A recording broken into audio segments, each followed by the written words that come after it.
Hey, thank you so much for clicking this video. I'm Matthew Msengati, the designer and developer. This is my coding channel, YouTube Design, where I teach coding and user interface design. This is a series of videos where I'm talking about things like a YouTube engineer. Obviously, I'm not, my own approach is not to tell you that these are the things that you must do in order to think like a YouTube engineer, but I'm taking a different approach.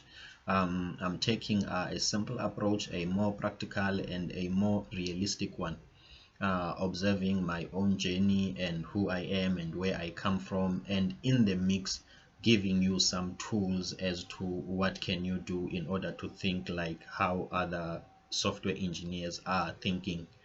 Because to me, it won't be of much value if I can say that, okay, do this, number one, do this, but you'll find that where you are at the moment, there's a big gap between what I'm saying you must do and where you are. Hence, I'm like, okay, let me start to how I started up to where I am and also show you the problems that I have solved. So we are on point number 2.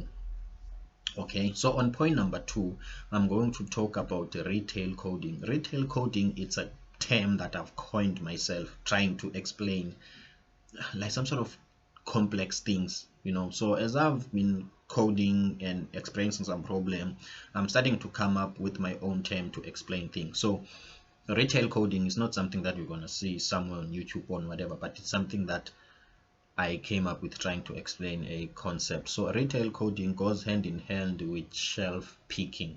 So in this video, I'm going to be more like practical. We are going to jump into code. We are going to look at how I was coding like a year ago, compare with how I'm coding now. So in simplicity, or in basic term, retail coding, it's more like a shelf coding. What do I mean by that?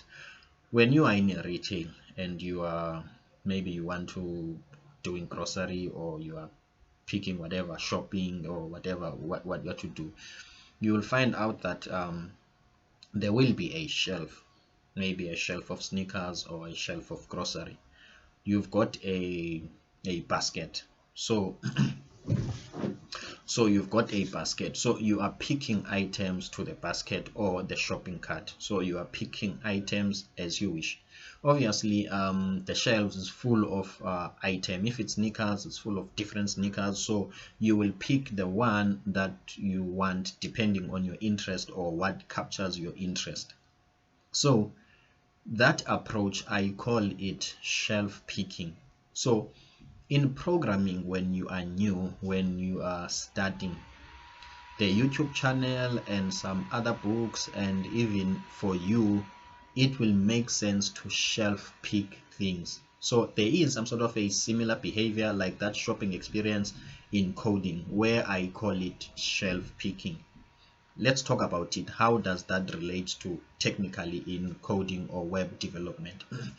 Web development has got like multiple layers. So now let's only talk about 2 of those layers, the front end and the business logic, where I can say it's the JavaScript and PHP. So in terms of JavaScript, I'm mentioning JavaScript in the front end since it's the one that makes an AJAX call to PHP, directly related to PHP. Obviously, HTML provides some button and CSS make those buttons colorful and attractive, but JavaScript will make an AJAX call directly to the backend to PHP.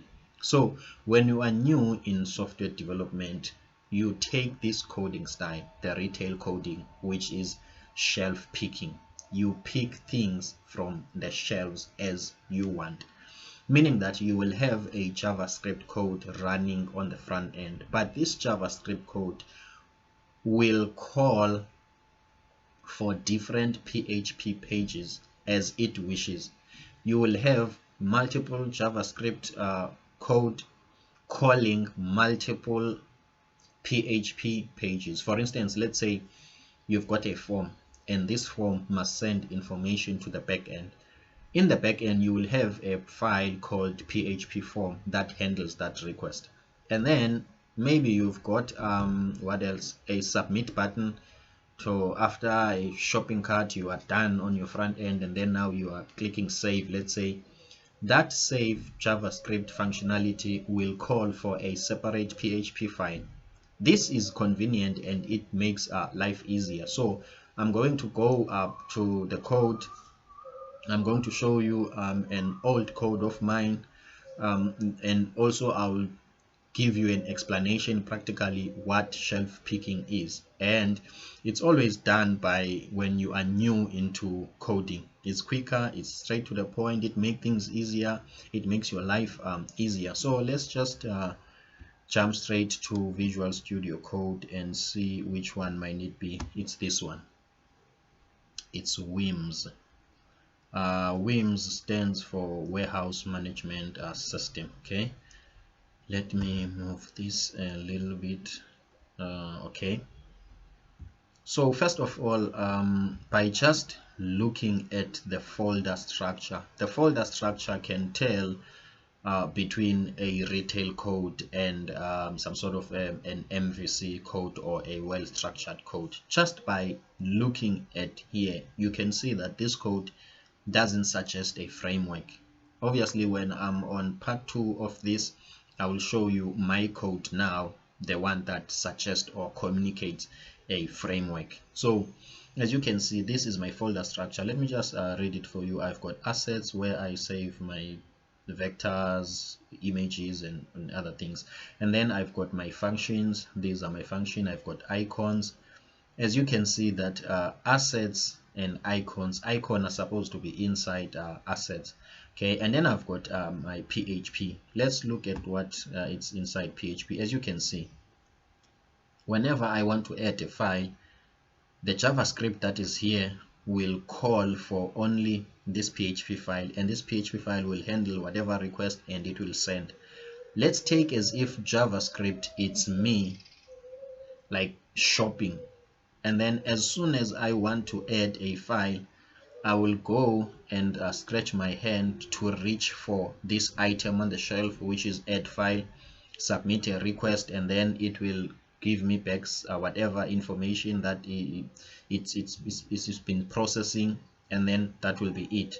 And then from then on, this JavaScript, I will feel like I have to make an order in this app. Do you see that this is my shopping cart, this folder, or this is me? I will also pull another different file, this like a list of sneakers, or this is some sort of a shopping shelf. Then you will see I'm always scratching my hand to reach for a different file, and then even from this JavaScript, I will then again get items by date range. I will reach this, and when I want to delete an item, I will always scratch and use this. Obviously, there is a better way to do this. Why retail coding is not good for a professional or for a production code or for a code that will be scalable.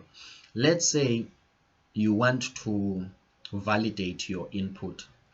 You want to make sure that there is no SQL injection. For instance, in your front end, there is no some sort of a hacker that has went into your input and they have typed an SQL string there, so that when you take it to PHP, instead of thinking that it's just a normal string input, but it was an SQL statement, so when it gets executed on SQL, instead of it being saved to the database, instead it's converted to some sort of a command, and it will start to query sensitive information from the database.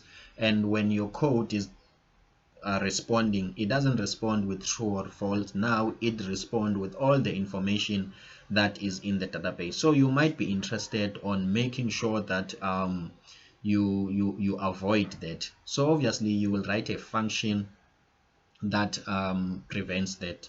But the problem with retail coding or shelf picking is that will mean you have to take that code that prevents the SQL injection and put it in this file, because you are scratching your hand to this file.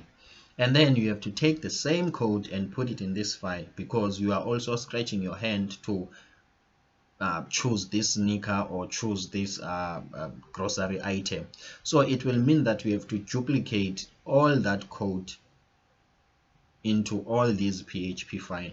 And what that is code duplication, and also that is some sort of redundancy. You are doing one thing over and over again.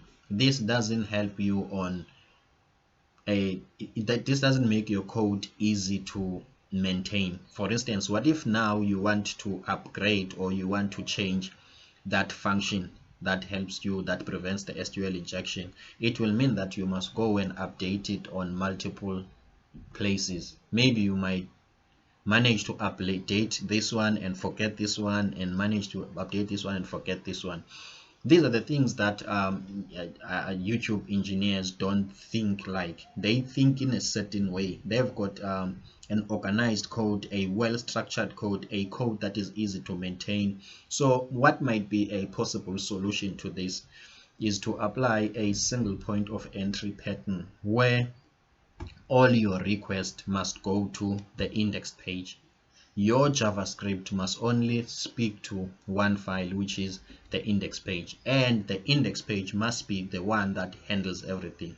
So it will mean that if we want to create a function that help us with SQL injection, then we will write that function here, because all our JavaScript communicates with only this index page. So when you are new, obviously it makes sense to apply this technique, the shelf picking, where you just, as a front end code, you always pick whatever page that you want and it will help you to process that. But if we are talking about like a code that is scalable, a code for production, a code where there will be client standing in front of you or calling you to make changes, this is not efficient. So what I'm going to do now, I'm going to also show you to some sort of review other developers code. I like to download code from the internet just to see how other people are doing it, and I realized that most people, they are still using this approach, or they don't migrate to a different one. That's not wrong, because there are many ways of doing things. If it works for them, I encourage them to stick with it. But if it doesn't work for them, just like me, where I've realized that I'm not being efficient here, it doesn't work for me, so I've changed it. Okay, so let's just look at other people's code. Let's start. This one is mine, this one is mine, this one is not mine. Okay, I hope in this code I can maybe see the authors, because this one is Wims. Let me minimize this one. This is the one that I'm looking for. As you can see, the structure of this code doesn't communicate any pattern, doesn't communicate some sort of a well thought of organized structure. At some point, I do understand why these codes are like this. So I'm not coming from a point of saying this is wrong, but I'm coming from a point of saying there is a different way to go about it, because most internet guys or coders or content creators from YouTube, they are creating some sort of courses, or they are teaching. So when they are teaching, they only come up with projects which are centered around communicating a certain point, a certain message. As soon as they want to teach you everything just like me, obviously they always get lost or freeze, or they don't finish their project. And I'm a victim of that, because when I'm teaching whatever project, let's say an e-commerce, what I will do, I will start simple, but as time goes by, since I want to apply all the techniques in the world so that I can give you some sort of information that will help you for employment, you will find out that I take time to finish it. Sometimes I don't even finish it. If I finish it, then you will find out that for a beginner it's too heavy, because it has got a lot of things. It has got design pattern, it has got SQL, advanced SQL, it has got a lot of object-oriented code, and it becomes complex for a beginner, so it defeats the purpose of teaching. So I do understand why these codes are like this. I'm not saying this is wrong, because this is just for teaching, but it's wrong of you to take this code to production. as a beginner. Maybe the person who wrote the code, maybe they know what they are going to do or they are comfortable with it, but as a beginner it's wrong of you to take this code or without even being aware that there's a different way of doing things. So as you can see here, this is another part. As you can see, this is another part. Obviously this part is being used by a JavaScript somewhere, and also there is the admin class. You see there is Ajax, there is categories, there is DB connection, there is index, there is login. So as you can see that the JavaScript code is calling these different pages. There is no single point of access. And then the other problem that you might fall into when it comes to retail coding or shelf picking, you will find out that your code is tightly coupled. What do I mean by being tightly coupled? I mean, let's just scroll here. Hope my computer is not that slow. You can see PHP. This is connecting to the database, including a class that connects to the database, but at the same time you can see there is SQL in the same place. And also let's check what else is there. There is also CSS in the same code.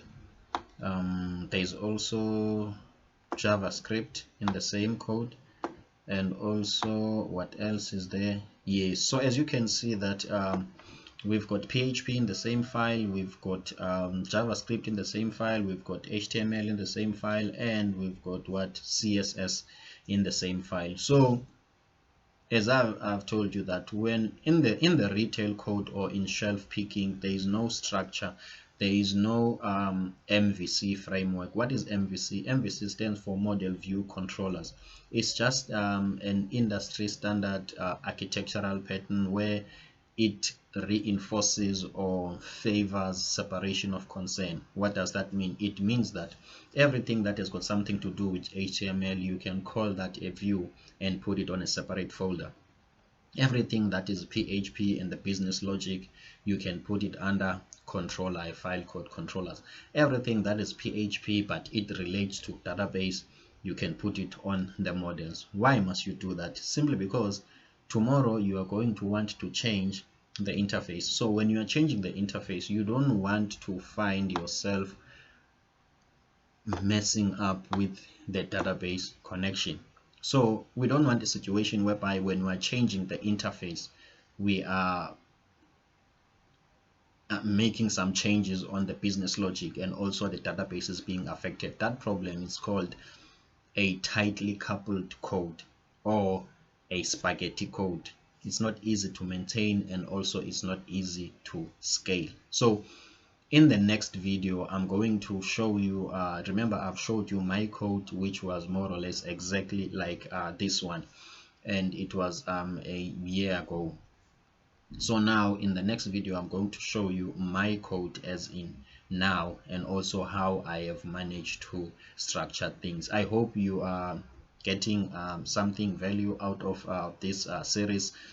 This is how we can move from just being an entry-level kind of a developer, but into improving ourselves, acquiring some skills and better ways of doing things, and also pushing or gravitating towards being professional and also write a decent, clean, highly scalable and easy to maintain code. Otherwise, I'm Matthew Msingati, the designer and developer.